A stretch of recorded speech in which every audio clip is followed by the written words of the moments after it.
together. Radio 91 where it's always better. Where it's always better.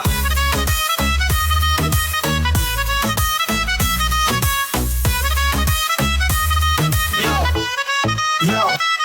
सुबह का सूरज या शाम का रंग, we bring you joy हर जुबान का धन। Community की बात हम हैं आपके साथ, let's spread the love, चलो मिल के साथ। Tune in, turn up, दिल से बात करो, Radio Manu 92 FM के साथ चलो। Every voice counts, हर लम्हा यहाँ, चलो बात करके देखते हैं, let's all shine on।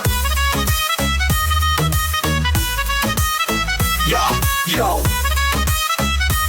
let's all go।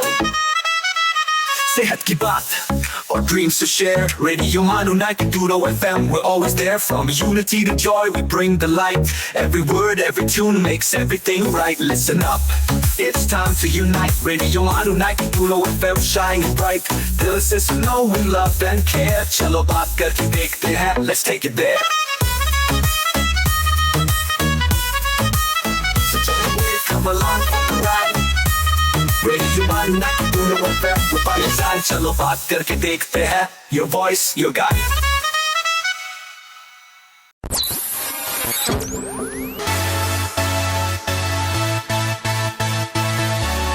This is Radio Manu 90.0 FM. चलो बात करके देखते हैं।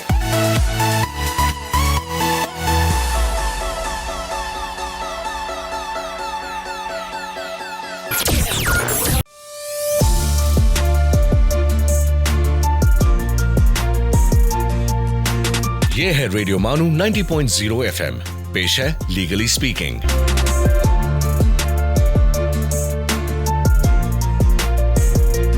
हेलो दोस्तों, मैं हूं doctor Shoaib Ansari, assistant professor at मानू लॉ स्कूल, मौलाना आज़ाद नेशनल उर्दू यूनिवर्सिटी। मैं आप सभी का स्वागत करता हूं हमारे शो लीगली स्पीकिंग में। लीगली स्पीकिंग के थ्रू हम कम्युनिटीज़ को एम्पावर कर रहे हैं through legal awareness. Legally speaking में आज हम बात करेंगे फिशिंग अटैक पे, और इस टॉपिक पे बात करने के लिए हमारे साथ स्टूडियो में मौजूद हैं प्रोफेसर तबरेज़ अहमद साहब। प्रोफेसर तबरेज़ अहमद साहब, आपका लीगली स्पीकिंग में मैं खैर मकदम करता हूँ। Thank you. Professor Tabrez Ahmed साहब डीन एंड हेड हैं हमारे मानू लॉ स्कूल में। प्रोफेसर साहब, आज का हमारा पहला सवाल आपसे ये रहेगा कि फिशिंग अटैक क्या होता है और ये कैसे होता है और आम आदमी इससे कैसे समझे। बहुत अच्छा क्वेश्चन किया आपने। जो फिशिंग अटैक है बहुत कॉमन हो गया है। जैसे हम लोग जब फिश पकड़ने जाते हैं तो क्या करते हैं, कुछ चारा डालते हैं और वेट करते रहते हैं कि बड़ी मछली हमारे उसमें चारे में फंस जाए।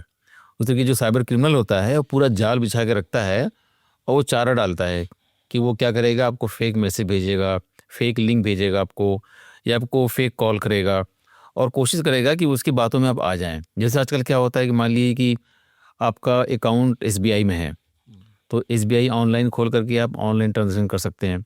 तो क्या करेगा कि उस SBI-secure.com या SBI-com ऐसा कुछ करके एक साइट बना लेगा और आपको लिंक भेजेगा।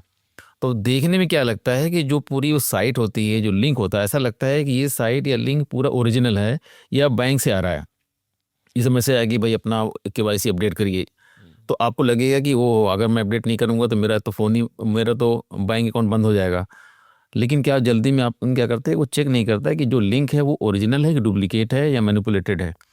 तो पूरे जो ये फिशिंग अटैक का जो मामला है, इसमें समझ लीजिए एक जालसाजी की जाती है कि कोई आदमी जो, और मोस्टली इसमें पढ़े लिखे लोग फंसते हैं, क्योंकि बैंक का ट्रांजेक्शन वगैरह, इनकम टैक्स की फाइल या कोई इस तरह का चीज़ अपडेट है या कोई ऑफ़र आपके पास आया हुआ है, तो उनको जो है वो उनको कोई फेक चीज़ भेज करके उसमें उलझाते हैं ताकि आदमी वो लिंक क्लिक करेगा। जब लिंक क्लिक करेंगे आप तो एकदम जो साइट खुलेगी वो एकदम पूरा सेम बैंक की साइट खुल जाएगी जिसे रोज़ खोलते हैं आप, और उसमें डालेंगे आप यूज़र नेम पासवर्ड। लेकिन जब आप डाल के जब सबमिट करेंगे तो वो डेटा चला जाएगा साइबर क्रिमिनल के पास, बैंक में नहीं गया, फिर आपका वो जो है वो लॉग आउट हो जाएगा। तो फिर आप दोबारा आप डालेंगे, परेशान रहेंगे। इतनी देर में क्या होगा कि आपका जो डेटा है पूरा स्टोर हो गया वो साइबर क्रिमिनल के पास। अब उसको वो डेटा इकट्ठा करके फ्यूचर में और डेटा मिला करके कोई साइबर क्राइम कर सकता है। तो इसलिए कभी भी आपको इस तरह का जो कोई भी लिंक वगैरह आता है उसको बहुत बारीकी से देखना है, वेरीफाई करना है, चेक करने के बाद ही क्लिक करना है। और बहुत ज़्यादा बैंकिंग फ्रॉड इसमें हो रहा है। क्योंकि बैंकिंग में उनका होल पर्पस होता है कि आपका यूज़र ने पासवर्ड लेकर के बैंक से पैसे उड़ा लें, और लोग समझ नहीं पाते और वो क्लिक कर देते हैं और उनका जो डेटा है वो चला जाता है साइबर क्रिमिनल के पास। जी, बहुत बहुत शुक्रिया।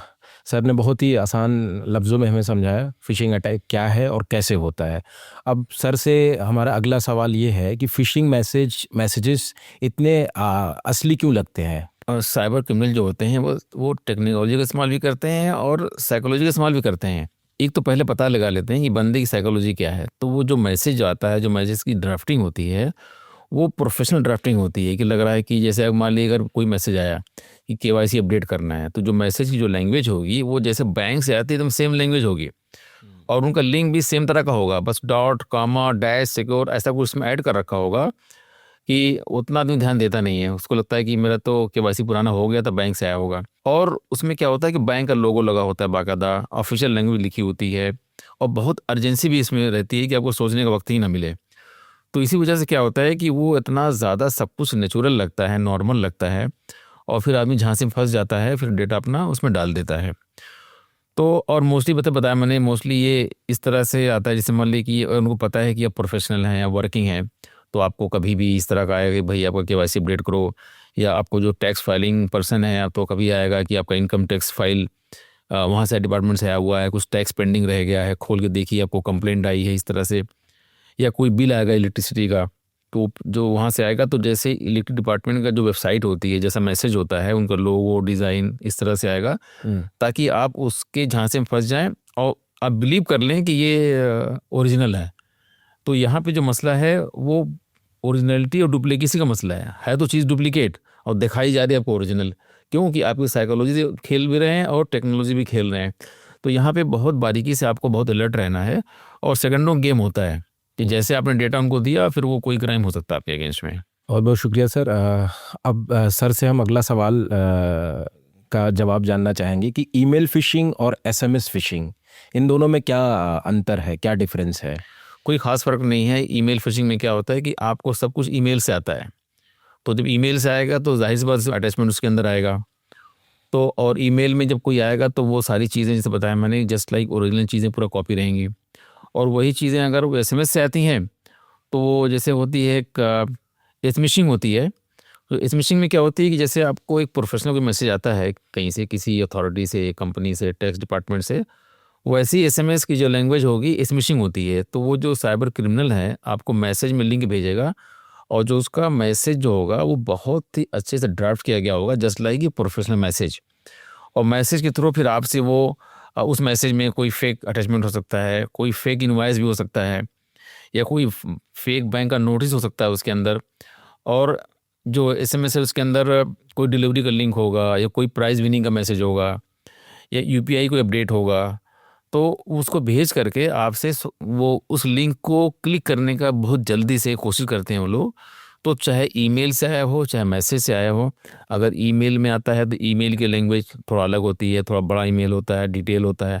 मैसेज में बहुत कंडेंस लैंग्वेज होती है, शॉर्ट लैंग्वेज होती है, वही बातें बहुत शॉर्ट में लिखी होती है।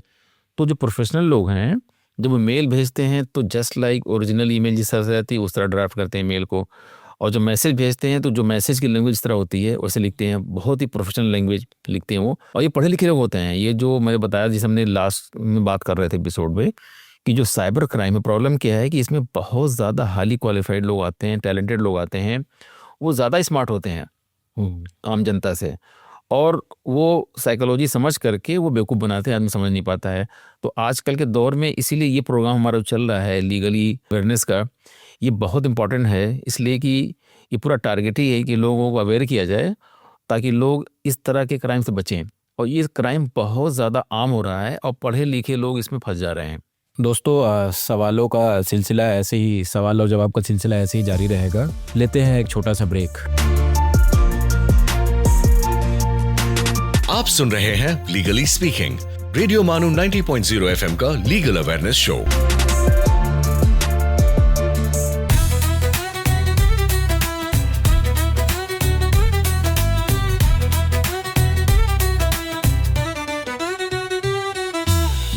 listening to Radio Manu 90.0 FM, a community radio station. So join the wave, come along for the ride. Radio Manu 90.0 FM, we're by your side. चलो बात करके देखते हैं. Your voice, your guide.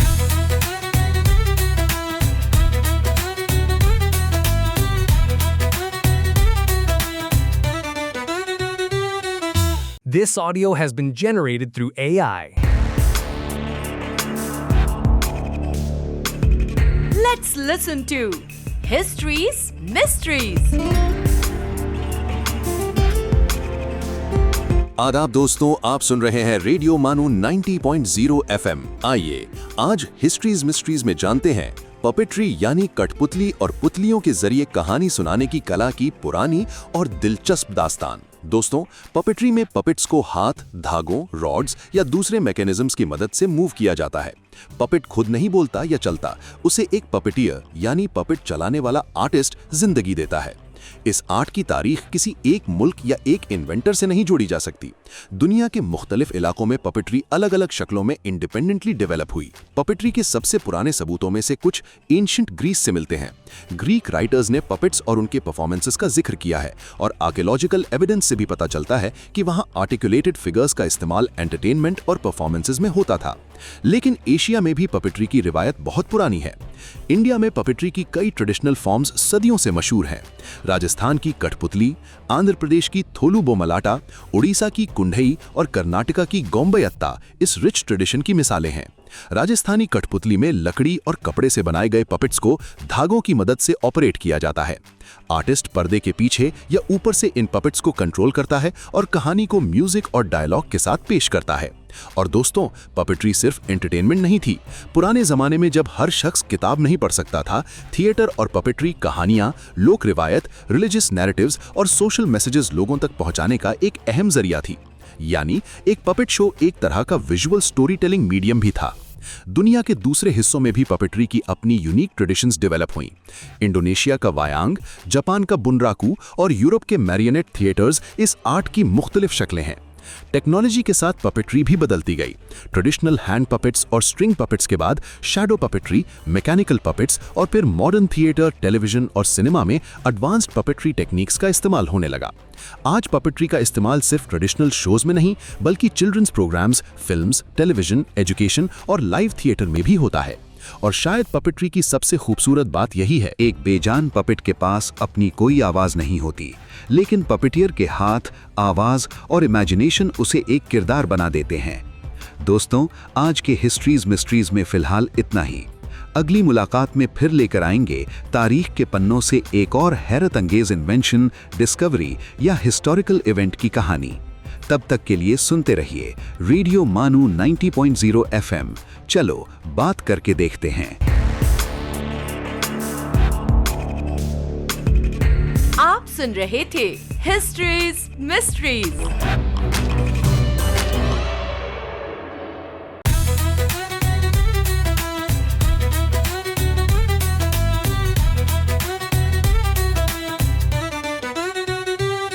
For sales, marketing and brand promotions, write to us on Radio Manu at manu.edu.in. So join the wave, come along for the ride. Radio Manu 90.0 FM, we're by your side. चलो बात करके देखते हैं. Your voice, your guide.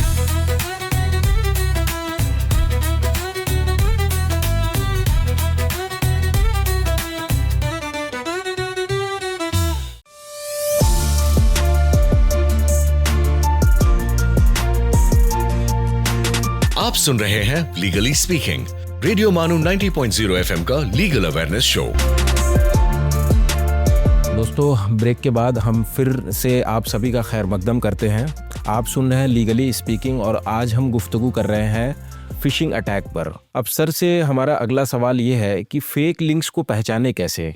क्या आसान तरीका क्या है कि हम उसको पहचान सके कि ये फेक लिंक्स है या ये रियल लिंक्स है? तो अच्छा क्वेश्चन ये है कि मोस्टली क्या है कि वो क्योंकि लिंक वगैरह इतना छोटा होता है और इतना बारीक होता है और मोबाइल में लोग देखते हैं, छोटा छोटा वर्ड होते हैं, जल्दी में रहता है आदमी तो समझ नहीं पाता है।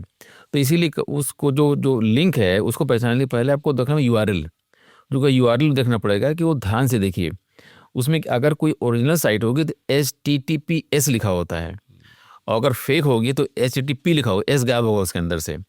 और कभी कभी क्या होता है पूरा ही गायब होता है, वो सीधा वो डोमेन नेम शुरू हो जाता है। और कभी कभी क्या होता है कि वो जैसे आजकल PK फाइल चल रही है, लास्ट में PK लिखा होता है। तो आपको URL पढ़ करके समझना है कि ये ओरिजिनल है कि नहीं है, क्योंकि क्या होता है कि आप जो डोमेन नेम सिस्टम है, जैसे 95 से 2000 तक क्या हो रहा था, कोई लॉ नहीं था दुनिया में, तो बहुत ज़्यादा क्राइम हो रहा था डोमेन नेम की वजह से। इवन जो हाशिम प्रेम जी जो .com जो कंपनी थी, हाशिम प्रेम जी की जो कंप्यूटर कंपनी है, उसमें 7 तरह के डोमेन बन गए थे, हाशिम प्रेम जी .com, हाशिम जी .com, प्रेम जी .com। तो वो कुछ देखता तो लगता था कि उसी विप्रो कंपनी की ही साइट है। तो मालूम पड़ा 7 में से 6 फेक है और 1 असली है। तो उन 6 को खोल कर जब डाटा डालेंगे तो 6 जो साइबर क्रिमिनल बना रखी है वहाँ घर चला जाएगा, कोई काम भी नहीं आपका होगा। तो ये पहचानना बहुत ज़रूरी है कि आपका जो लिंक है HTTPS है कि नहीं, URL में जो वर्ड है वो एकदम पूरा एग्जैक्टली कंपनी का है कि नहीं, या उसमें कुछ और एडिशनल लगा हुआ है। जैसे लोग क्या करते हैं कि मान लीजिए कि अब है SBI.com, तो SBI-secure.com आप जब सर्च करेंगे गूगल में तो दिखेगा।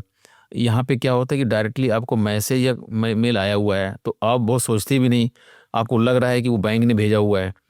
तो इसलिए बहुत ज़रूरी है आपको URL को देखना और HTTP को भी देखना, और ये देखना कि .com है, .ae है, .eu है, .in है। सोचिए अगर कोई इंडियन कंपनी है तो .au क्यों होगा, EU माने ऑस्ट्रेलिया हो गया, या .us क्यों होगा, मतलब US हो गया।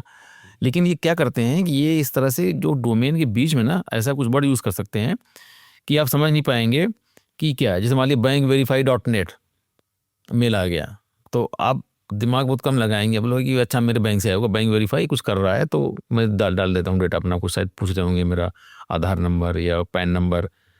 तो इस तरह से आपको स्पेलिंग का जो सारा खेल है उसको देखना है, आपका जो HTTPS को देखना है, और बगैर कॉन्फिडेंस के वेरीफाई के कभी नहीं क्लिक करना है, क्योंकि ये बहुत ज़्यादा कॉमन फ्रॉड हो गया है। जी जी, बहुत बहुत शुक्रिया सर आपका। अब सर से हम अगले सवाल के जवाब में ये जानना चाहेंगे, क्या व्हाट्सएप और सोशल मीडिया पर भी फिशिंग होता है? बिल्कुल होता है, सोशल मीडिया और व्हाट्सएप सब पे हो रहा है, क्योंकि व्हाट्सएप जानते हैं इतना बड़ा प्लेटफॉर्म बन गया है, इस पर व्हाट्सएप बिजनेस भी आ गया है।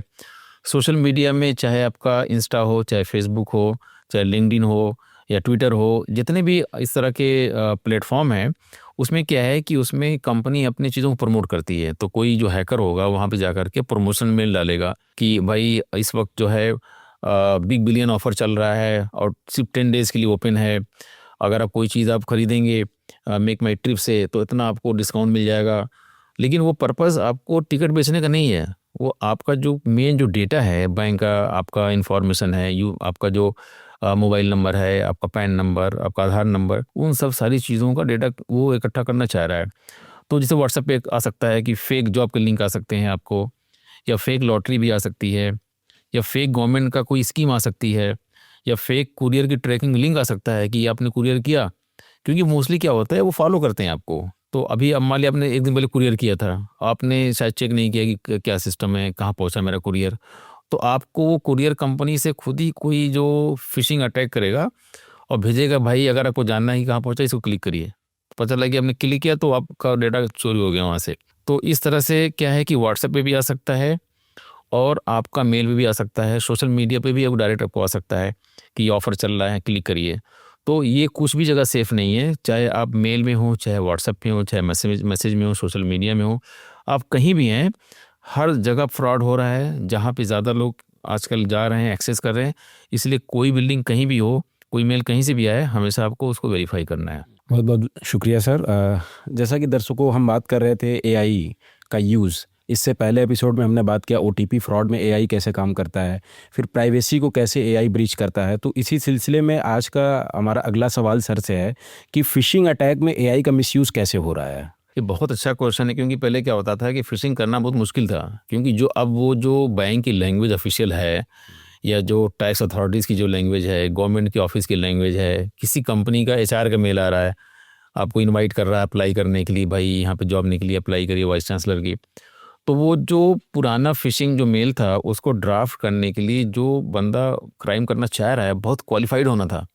अदरवाइज और टाइम बहुत चाहिए था कि उसको अब पूरा मेल बैठ करके उसी तरह से ड्राफ्ट करना है कि ज़रा भी डाउट ना हो कि ये कोई इस तरह का मेल आया हुआ है, बहुत प्रोफेशनल मेल।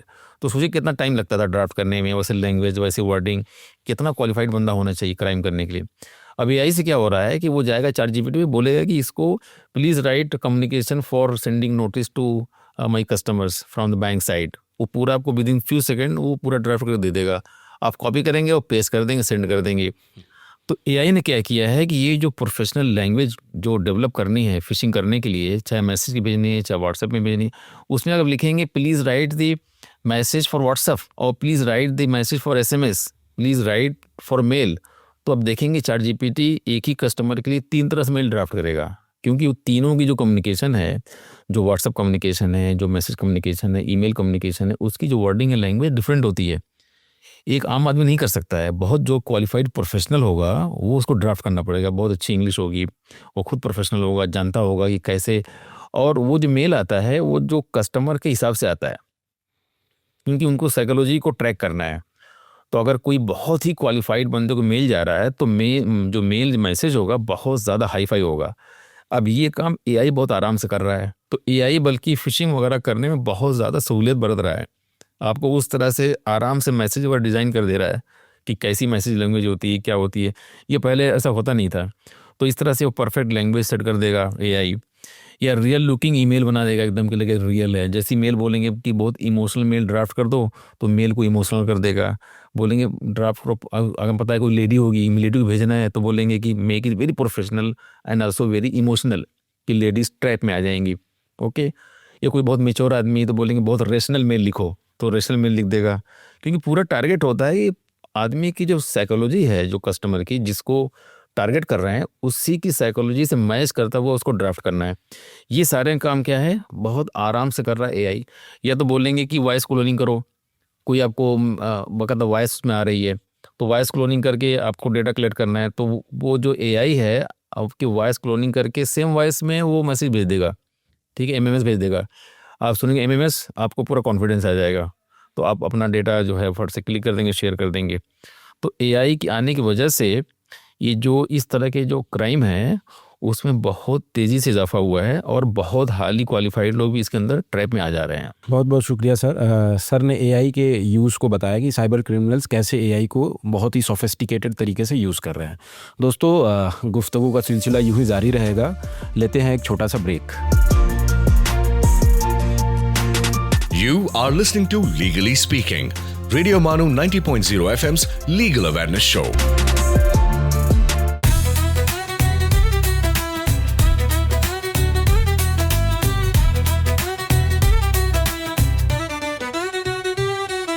आप सुन रहे हैं रेडियो मानू 90.0 FM, एक community radio station. So join the wave, come along for the ride. Radio Manu 90.0 FM, we're by your side.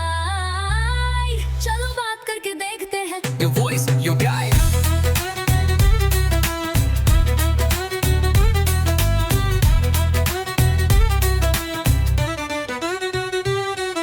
This audio has been generated through AI.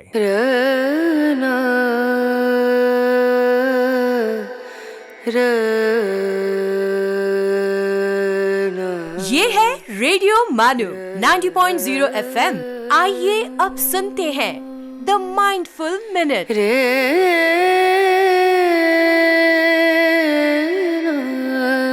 गुस्सा अक्ल का सबसे बड़ा दुश्मन है। मशहूर call.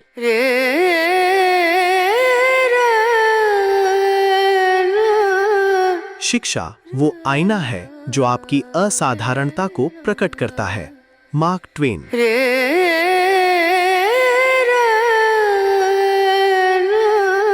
We are all apprentices in a craft where no one ever becomes a master. Ernest Hemingway. This is Radio Manu 90.0 FM. You were listening to the Mindful Minute.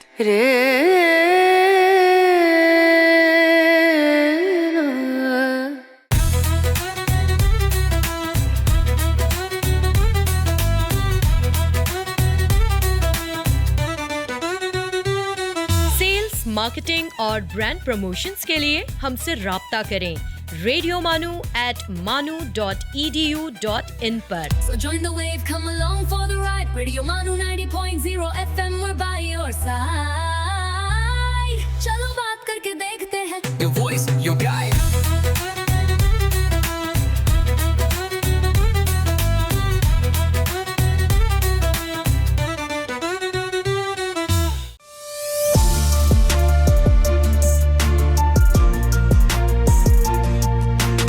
You are listening to Legally Speaking, Radio Manu 90.0 FM's Legal Awareness Show. दोस्तों break के बाद हम फिर से आप सभी का खैर मकदम करते हैं। आप सुन रहे हैं लीगली स्पीकिंग और हम गुफ्तगू कर रहे हैं आज के हमारे टॉपिक फिशिंग अटैक पर। अब सर से हमारा अगला सवाल ये है कि क्या सिर्फ लिंक पर क्लिक करने से भी डेंजर हो सकता है? बहुत अच्छा क्वेश्चन है, क्योंकि देखा जाए तो सारी अभी हम जो बातें कर रहे हैं अबाउट द फिशिंग अटैक के बारे में, जो क्रिमिनल है उसका मेन टारगेट है बस किस तरीके से आप उसका लिंक को क्लिक कर दें।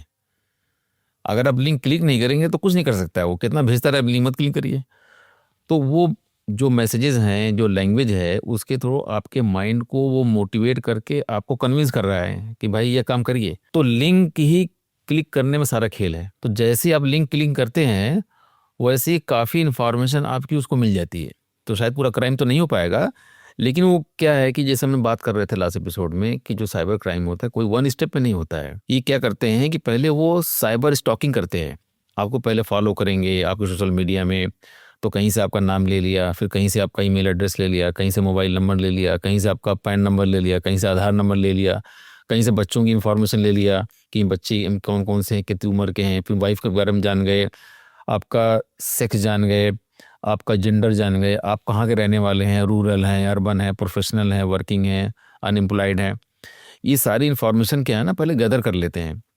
तो अगर वो ऐसा इस तरह का लिंक है जो आखिरी स्टेज में है, जैसे हम लोग बात कर रहे थे अबाउट द OTP फ्रॉड, अगर वो आखिरी स्टेज में है, ऐसा लिंक है कि क्लिक करते ही OTP आने वाला है, तो पहले फिशिंग मेल आएगा, आप क्लिक करेंगे तो फिर OTP भी आएगा, तो कोई और कॉल आ जाएगी कि भी आपको एक OTP है, ज़रा बताइए। आपको हम अभी आप कर रहे थे ना, शायद अपना कुछ अपडेट कर रहे थे, KYC आया हुआ था, तो OTP आया, ज़रा बताइए OTP।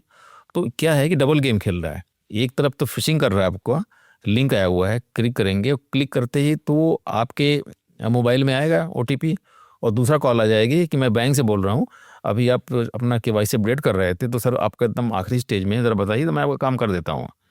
तो वो काम क्या होगा, जैसे बताएंगे OTP, पूरा पैसा आपके अकाउंट से गायब होने वाला है। इसलिए सारा खेल लिंक का है, और लिंक से भी पूरा क्राइम हो सकता है। एक लिंक से भी हो सकता है, और कई बार कई लिंक आपने क्लिक कर रखा है, तो हो सकता है आपने एक बार लिंक क्लिक किया तो आप में मालवेयर इंस्टॉल हो गए। एक बार लिंक क्लिक किया तो ऐसे आजकल सॉफ्टवेयर हैं जो पासवर्ड चोरी करते हैं, तो उसने पूरा पासवर्ड चोरी कर लिया। ऐसे भी आजकल सॉफ्टवेयर हैं, लिंक जब आप लिंक को क्लिक करेंगे तो जितना डेटा आपके कंप्यूटर में होगा उसकी एक कॉपी ऑटोमेटिक मेल से चली जाएगी इस क्रिमिनल के पास। कभी कभी क्या होता है कि वो ऐसा लिंक होगा कि जैसे क्लिक करेंगे पूरा डेटा इनक्रिप्ट हो जाएगा, और उसका जो डिक्रिप्शन की है किसके पास है, वो क्रिमिनल के पास है। फिर ब्लैकमेल भी कर सकता है कि भाई आपका डेटा लॉक हो गया है, मैं आपकी हेल्प कर सकता हूँ, लेकिन ऐसे नहीं करूँगा, जब मुझे कुछ पैसे आप क्रिप्टो करेंसी में पे करेंगे, मैं प्रोफेशनल हूँ, पहले ही बताएगा। फिर बाद में अगर वो लगेगा आपने आसानी से पैसे नहीं दिए तो फिर वो आपको धमकाएगा, परेशान करेगा, या बोलेगा मैं खोलूँगा ही नहीं, डेटा आपका एकदम मैंने ब्लॉक कर रखा है। इस तरह से फिरौती मांगेगा आपसे। रैंसमवेयर भी इस तरह से बहुत चल रहा है, इसको बोलते हैं रैंसमवेयर अटैक। क्लिक किया आपने, आप एक रैंसमवेयर अटैक में फंस गए, क्योंकि आपका पूरा कंप्यूटर का डेटा आपका लॉक हो गया, या तो मेल हो गया, या तो डाटा ग्रम्बल भी हो सकता है, पूरा डाटा को डैमेज भी कर सकता है आपको। तो इसलिए जो सारी बातें हम लोग कर रहे हैं घुमा फिरा के, जो उसका कोर है वो है कि फेक लिंक। अगर आप लिंक क्लिक नहीं करते तो हमेशा बचे हैं, और ऐसा भी हो सकता है कि एक ही लिंक क्लिक किया और सारा क्राइम हो गया, क्योंकि वो आखिरी स्टेज थी क्रिमिनल की। अब सर से हमारा अगला सवाल ये है कि स्टूडेंट्स और वर्किंग प्रोफेशनल्स फिशिंग का इजी टारगेट क्यों बनते हैं? जैसे मैंने बताया था आप लोगों को कि जो फिशिंग कर रहा है, जो साइबर क्रिमिनल है, वो आदमी की साइकोलॉजी से खेलता है और ट्रस्ट से खेलता है। तो क्योंकि वो पहले साइबर स्टॉकिंग करके पता लगा चुका है कि हम जिसको ये मेल भेजने वाले हैं वो बंदा कैसा है, वो बंदा प्रोफेशनल है, स्टूडेंट है, वर्किंग है, मैरिड है, अनमैरिड है, किस तरह का बंदा है। तो जैसे अभी इस तरह से मान लीजिए कि कोई आदमी अगर प्रोफेशनल होगा या कोई अगर स्टूडेंट होगा तो उसके पास कैसे मेल आएंगे इंटर्नशिप के लिए कि ये कंपनी इंटर्नशिप ऑफर कर रही है, 3 मंथ की पेड इंटर्नशिप है, अगर आप इंटरेस्टेड हैं प्लीज़ सेंड योर CV। तो आप बोलेंगे CV भेज देता हूँ। तो आपको ये पता नहीं, जब CV भेजेंगे आप तो CV से वो पूरी आपकी क्वालिफिकेशन, आपका बैकग्राउंड, आपका एड्रेस, मोबाइल नंबर, सब जान गया वो। और कुछ लोग तो अपने CV में पासपोर्ट नंबर भी लिख देते हैं। अगर वो इंटरनेशनल कॉल होगी तो शायद अपनी CV में आपने पासपोर्ट नंबर भी डाल रखा होगा। ओके, तो एक बार तो अपने उसने भेजा आपको तो आपने पूरा CV भेज दिया। अब CV उसने पढ़ लिया है, और CV पढ़ने के बाद दोबारा भेजेगा कि भाई आपकी एक जॉब का निकला हुआ है, तो कभी स्कॉलरशिप का निकला हुआ है, कभी उसको पता है कि आप ट्राई करते रहते हैं बहुत सारे कॉम्पिटिशन्स, तो कभी भेजेगा कि भाई एग्ज़ाम का एक फॉर्म आया हुआ है, are you interested to apply. और तो आप, वो तो फेक है, आप भरेंगे फॉर्म, जब फॉर्म भरेंगे आप तो उस फॉर्म में भी दोबारा आप सारी चीज़ डालने वाले हैं इन्फॉर्मेशन। हो सकता है कि इनिशियल पेमेंट मांगे आपसे कि भाई 200 रुपया इसका चार्जेस पे करो। आप जब 200 पे करेंगे तो उसके पास आपका UPI नंबर वगैरह सब चला जाएगा कि पैसा कहाँ से आया, किसने पे किया। तो ये सारी चीज़ें कई प्रोसेस में होती हैं, कई स्टेप में होती हैं। इस तरह से अगर कोई वर्किंग है तो उसको इस तरह का मैसेज कि सैलरी अपडेट के लिए आ जाएगा, भाई सैलरी आई है, उसका अपडेट है। या HR से मेल आ गया कि परफॉर्मेंस अच्छी नहीं चल रही है आपकी, आपका अप्रेजल होने वाला है, कोई कंप्लेन आई आपके अगेंस्ट में, आप परेशान हो जाएंगे। तो अगर आपको कोई जस्टिफिकेशन देना अपने बारे में, तो प्लीज़ इस लिंक को क्लिक करिए, फिर एक फॉर्म खुलेगा, फॉर्म में आप अपना जस्टिफाई कीजिए कि आपके अगेंस्ट जो कंप्लेंट थी गलत थी। या कुछ ऑफिस से डॉक्यूमेंट मांग लेंगे कि भाई ये डॉक्यूमेंट हेडक्वार्टर से मांगा जा रहा है, तो आप जल्दी से इसको सबमिट करिए। तो पता लगा कि डॉक्यूमेंट सबमिट कर रहे हैं वो कहीं और चला जा रहा है, क्योंकि वो फेक लिंक था। इस तरह से वो जो है, वो आदमी की जो साइकोलॉजी होती है उसको ट्यून करते हुए इस तरह से फिशिंग मेल भेजते हैं कि आदमी इंस्पायर्ड होकर के, मोटिवेटेड, कोई ज़रा भी डाउट ना हो कि हम गलत जगह पे इन्फॉर्मेशन सेंड कर रहे हैं। तो प्रोफेशनल भी टारगेट हो सकता है और स्टूडेंट भी हो सकता है, तो कोई भी हो सकता है, क्योंकि जो फिशिंग कर रहा है उसको पता है कि किसको हम मेल भेज रहे हैं, इसलिए वो कस्टमाइज़ कर रहा है उस मेल को उसी हिसाब से। सर से ये जानना चाहेंगे कि अगर किसी ने फिशिंग लिंक पर क्लिक किया है तो तुरंत क्या करे वो? देखिए, उसका गोल्डन रूल ये है कि कभी कुछ आपने अगर साइबर क्राइम के आप ट्रैप में फंसे हैं तो कभी भी आपको पैनिक नहीं होना है। वो चाहते हैं पैनिक करना आपको, क्रिमिनल, कि आप जब पैनिक होंगे तो फिर आपको दिमाग नहीं काम करेगा, कुछ भी करेंगे आप, डेटा भी शेयर कर देंगे, पेमेंट भी कर देंगे, कुछ भी करेंगे या चुप हो जाएंगे आप। तो पहला रूल ये है कि आपको कभी भी पैनिक नहीं होना है अगर आप ऑनलाइन किसी ट्रैप में फंसते हैं। दूसरा क्या है कि आपको इमीडिएटली आपके इंटरनेट को डिस्कनेक्ट कर देना है। तो जैसे नेट डिस्कनेक्ट करेंगे आपको, जो भी प्रोसेस चल रहा होगा सारा वहीं पर रुक जाएगा।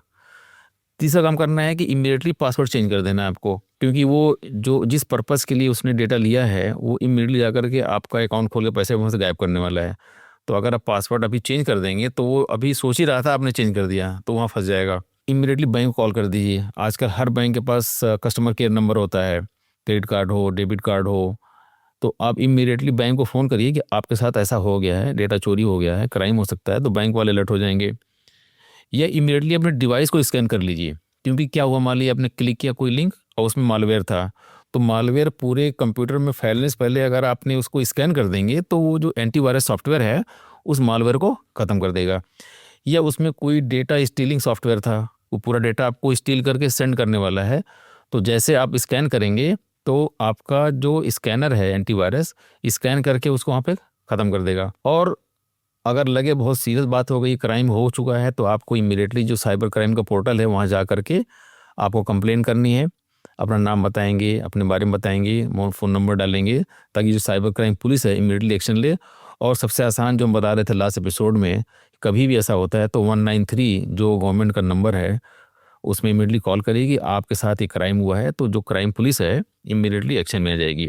सर से हमारा आज का आखिरी और सबसे महत्वपूर्ण सवाल कि आम आदमी फिशिंग अटैक से कैसे बच सकता है?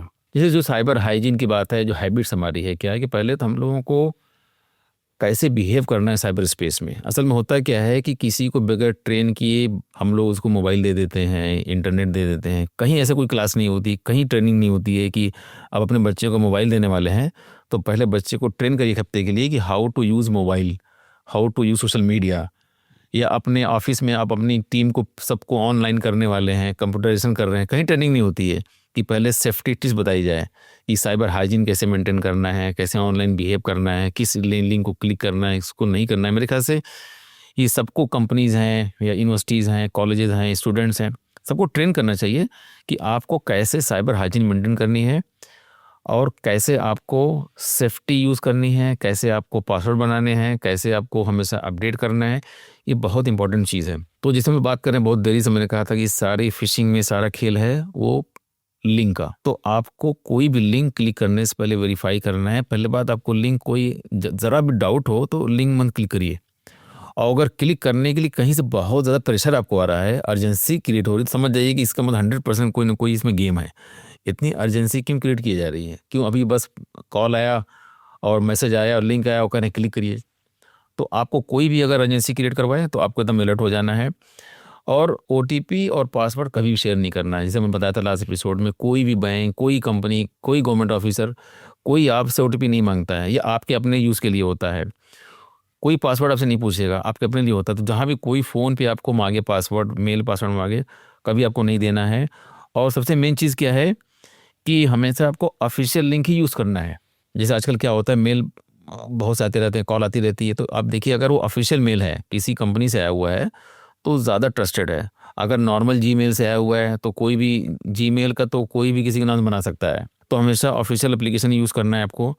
और 2 फैक्टर ऑथेंटिकेशन को हमेशा ऑन रखना है। जैसे मान लीजिए कि आपका, जैसे आप अगर आप ऑन कर देंगे 2 फैक्टर ऑथेंटिकेशन, तो जैसे अपने आप मोबाइल में लॉगिन करेंगे तो आपका एक और ऑथेंटिकेशन जाएगा दूसरे मोबाइल में, वहाँ जाकर जब डालेंगे OTP तब एक्टिवेट होगा। तो 2 लेवल करने से आपकी सिक्योरिटी बढ़ जाती है। ईमेल सेंडर का वेरिफिकेशन करना है कि सेंड करने वाला कौन है। और अर्जेंट या इमोशनल मैसेज को तो कभी आपको क्लिक कभी नहीं करना है, हमेशा वेरीफाई करना है। जहाँ पे अर्जेंसी आया, जहाँ इमरजेंसी आया, वहाँ ज़्यादा आपको अलर्ट होना है। और इस तरह से हमारा जो प्रोग्राम चल रहा है अवेयरनेस का, तो अवेयरनेस क्योंकि बहुत तेज़ी से टेक्नोलॉजी बढ़ रही है, सिस्टम बढ़ रहे हैं, प्रोसेस बढ़ रहे हैं, हर चीज़ में ग्रोथ हो रही है, तो अपने आप को अवेयर करने के लिए हमेशा इस तरह के प्रोग्राम अवेयरनेस में आपको शामिल होना है, अपने को अवेयर करना है। क्योंकि जो साइबर क्रिमिनल है वो टेक्नोलॉजी से कम खेलता है, बल्कि आपके ट्रस्ट से, आपके जज्बात से ज़्यादा खेलता है और फ़ायदा उठाने की कोशिश करता है। तो हमेशा आपको इन सारी बातों का बहुत ज़्यादा ध्यान रखना है। दोस्तों, हमें उम्मीद है हमारा शो आपको पसंद आया होगा। अगर आपका कोई सजेशन है जो आप हमसे शेयर करना चाहते हैं तो आप हमें ईमेल कर सकते हैं radiomanu@manu.edu.in। आपके रिस्पॉन्सेस का हम सभी को इंतज़ार रहेगा। अगले हफ्ते आपसे फिर मुलाकात होगी। Till then, take care. आप सुन रहे थे लीगली स्पीकिंग, रेडियो मानू 90.0 FM का लीगल अवेयरनेस शो।